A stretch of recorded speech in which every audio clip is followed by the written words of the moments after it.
In this lecture, we are going to recreate the midsection of our header. The process is going to be the same as before. Currently, I'm viewing the home page on the front end. To get a good idea of what we need, let's quickly review this section of the page. We're going to need blocks for the logo, search form, and login link. Simple enough, right? Let's check out the template. In your editor, you can open the parts/header.html file. Inside this file, you're going to find a comment that says midsection from the HTML block. This part of the template contains the midsection of our header. On my screen, I have a simplified version of the midsection. Before inserting the blocks for the content of the midsection, we must wrap them with an element that'll center the blocks into the center of the page.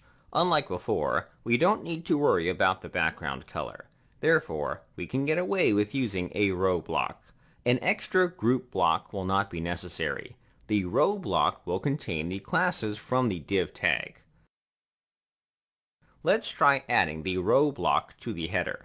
The row block should sit between the first row block and HTML block. Make sure the new block does not get nested with other blocks. It should be added to the root level of the template.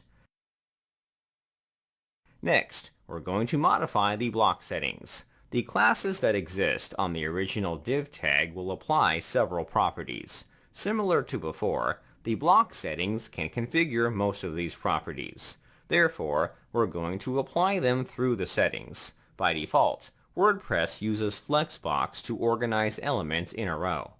We can configure the content justification under the Layout panel. Set the justification to space between. This setting will evenly distribute the children blocks with the Justify Content CSS property. Next, we're going to disable the wrap option. This option will set the Flex Wrap CSS property to no wrap, thus preventing children blocks from appearing on a new line.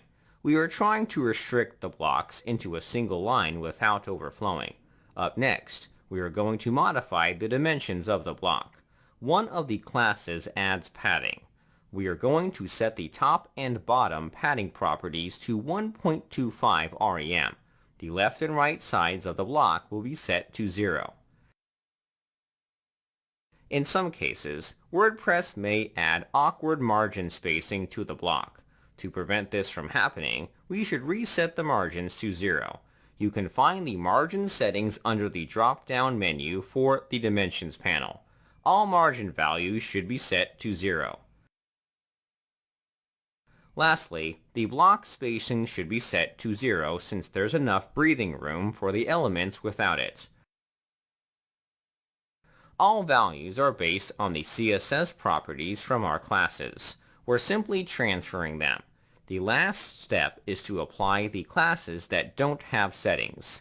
In the HTML block, search for the root element of the midsection. We're going to copy all classes from the div tag. Next, switch back to the row block. Under the Advanced panel, add the classes. The following classes can be removed: Flex, Flex No Wrap, Items Center, PY5, Justify Between. These classes are not necessary anymore. The block will handle configuring these properties for us. We can begin to add additional blocks to the row block. As mentioned before, the midsection comprises the logo, search form, and login link. Let's go through them one by one. The first block should be the logo. We have two options at our disposal. Logos can be created with text or images. Our theme is going to support both options. To get started, we're going to use a text logo.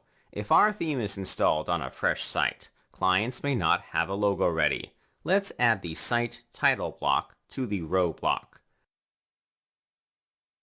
Afterward, we will configure this block to match our static design.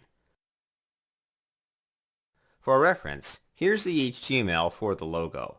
We're applying three classes called Text Red 500, Font Bold, and Text 3XL. These classes will modify the color, font weight, and font size of our logo. Luckily, we enabled all typography settings for our theme. We can modify these styles without resorting to classes. On the sidebar, we're going to modify various settings. First, we're going to enable the link setting. The logo should be clickable. Afterward, set the link color to Udemy Primary. Next, let's modify the typography settings. The font size should be custom.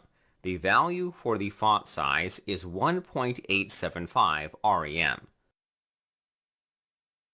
Update the appearance option to bold. Lastly, toggle the line height option. After doing so, the value should be set to 2.25. This should effectively match our design. Transferring the classes from the element to the block is not necessary. However, once again, it'll be easier for clients to modify the settings without knowledge of CSS. We've achieved the desired effect. Let's move on to the search form. Inside the row block, add a new block called Search.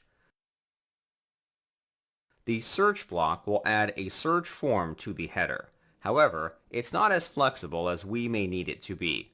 Unfortunately, it offers minimal options for modifying its properties. As a result, we will need to heavily rely on classes.